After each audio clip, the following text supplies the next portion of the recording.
Alrighty, folks, here are three other things that I want to mention with regards to wanting to be a massage therapist. So you want to be a massage therapist. I mentioned three very important things initially, and here are three others that you need to be aware of. First off, different schools will have different training hour programs, although they all need to meet whatever local regulations are required of them. Some will require 600 hours of training, some will require 700 hours of training, some will require 1,000 hours of training. And I'm here to tell you that no matter how many hours of training you may have signed up for initially, let's say your massage therapy program was 700 hours, I'm here to tell you that 700 hours is probably scratching the surface of what you actually will need to know to be a competent massage therapist. And basically, you're always going to be educating yourself. You're always going to be taking classes. And this is what I see is sometimes a challenge to massage therapists who maybe, put out a bunch of time, energy, money into getting their certification, and they think, this is it, I've got my 700 hours, I'm done, I no longer need to take any more classes.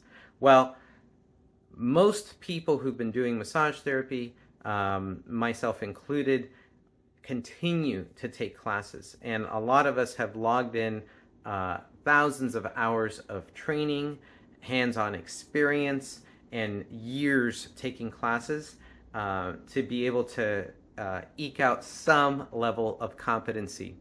So what I usually recommend for people is to take their initial training, go out there, get hands-on experience, and then at some point, don't wait too long, come on back and get continuing education. And in fact, continue your continuing education every year or every other year if you need to.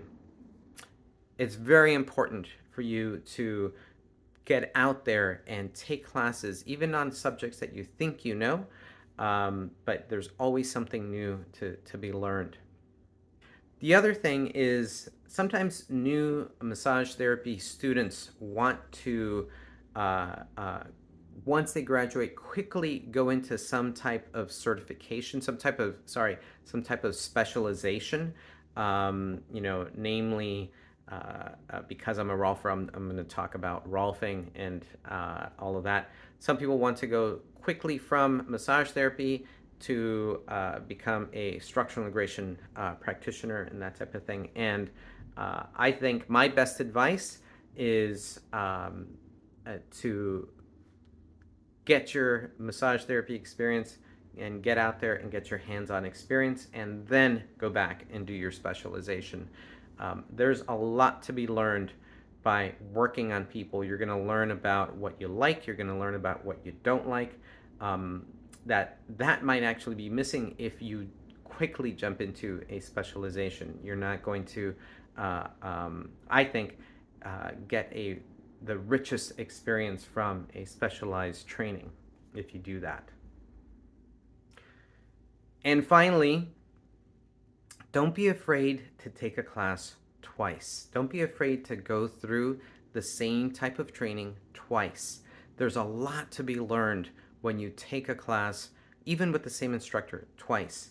I did about 4 years of teaching assistant with my original deep tissue instructor, Art Riggs.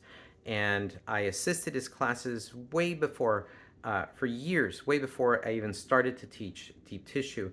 And I said it in the classes, and I'll say it to you now.